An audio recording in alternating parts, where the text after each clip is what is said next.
Formula One is back. Yo guys, F1 Manager 22 is here, and it marks the first game in the new F1 Manager series.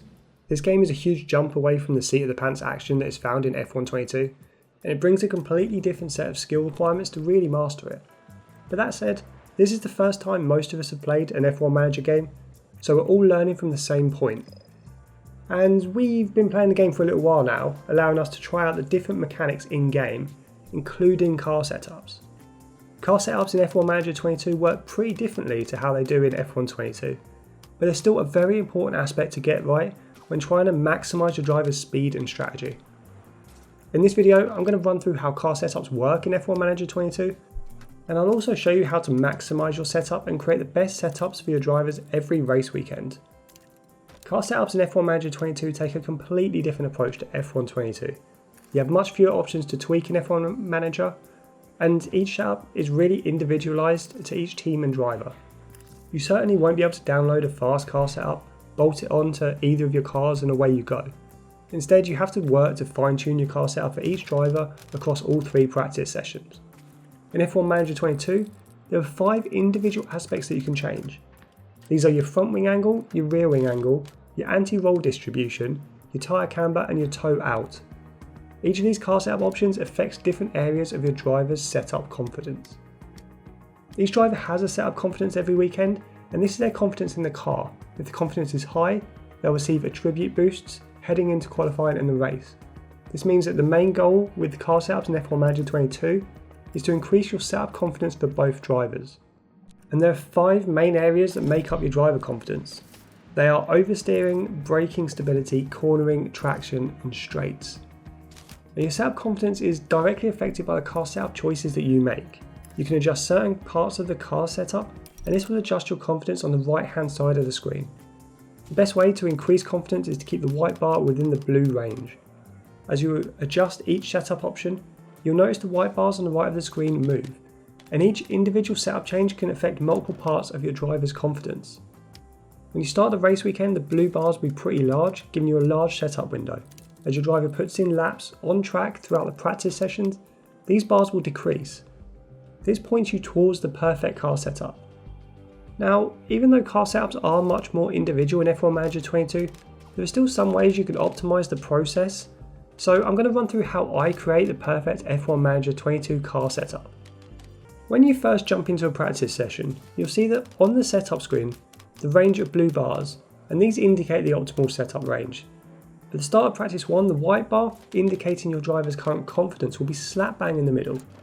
If any of the blue bars are off to one side of this, you may want to adjust the car setup a little so each bar sits relatively central to the blue bar it's in. You don't have to take this step, and you can simply send your drivers out on track to gauge their initial thoughts on the setup and leave all adjustments until after the first practice run. Once you've made any initial adjustments to setup, you should look to send your driver out on a medium length run. Ensure they have fuel in the car for around 15 to 20 laps or so, and put on some hard tyres, that's what I normally go with anyway. Send them out to get both acclimatised with the track and work on the initial setup window. After a while, you'll notice the top right of the driver box turn blue. This is the icon with the comment box, which reads 0 out of 5 when you first send your driver out on track. It will turn blue once you reach 5 out of 5 in the comments. At this point, you should call your driver into the garage to work on a car setup based on their feedback.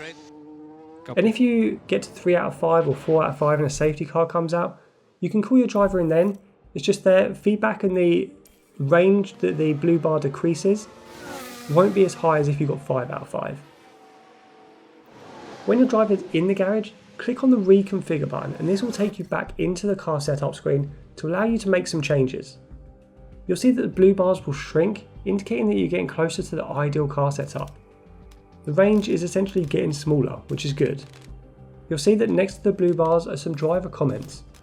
These show the driver's thoughts on the setup and can be positive or negative. If a comment's bad, then you should look to focus on that part of the setup, trying to fine tune it a little more. If the comments are positive, you won't want to move the white bar too much from where it currently is. Making adjustments here really is a bit of a guessing game, and it's a game of deduction. Try playing with the car setup options before getting ready for your second run. Once you've made some changes, head over and check your tyres to see how much rubber they have left. If they're looking pretty worn, change your tyres and set up another run plan. If they still got a lot of life left, you can use the same tyres and head back out on track. Generally, soft tyres will only be able to do one stint, while medium and hard tyres may be able to do more, which is why I always start with a long run on hard tyres and then move to the mediums. Before you go out for the next run, the engineers will make the setup changes, which can take a little bit of time, and this time will differ depending on how drastically you change your setup. Once ready, simulate the second stint again, much like the first, until your driver reaches 5 out of 5 in the comments box or close to it. After the second run, you'll be able to find that the blue setup range bars are even smaller, and you should be getting close to the ideal car setup. You will have to repeat this step a few times to really get close to 100% driver confidence, so make some more adjustments and send your driver back out again. Now, this process can stretch across all 3 practice sessions, so don't worry if you run out of time in the first session.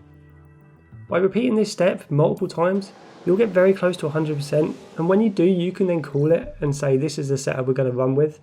And if at any point you make some car setup changes which have actually decreased your driver's confidence, then you can click the button that says revert to the highest confidence setup, and this will automatically set up your car back to the highest confidence setup that you previously tested. This is a good way if you're trying new things and something hasn't worked, just to jump back to the best setup you've run so far essentially. And that rounds out our F1 Manager 22 setup guide video. Hopefully this has been pretty helpful and gives you a good overview of how car setups work in F1 Manager. So if it has, drop me a comment below, let me know how you're getting on with this game, and hit the like button as well, that will really help the channel grow. And if you want to see more F1 Manager content as well as F1 22 content, hit that subscribe button and the alert bell to be notified when new videos drop.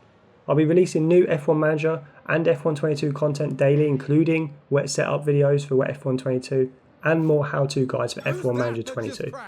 Until next time guys, I will see you on track.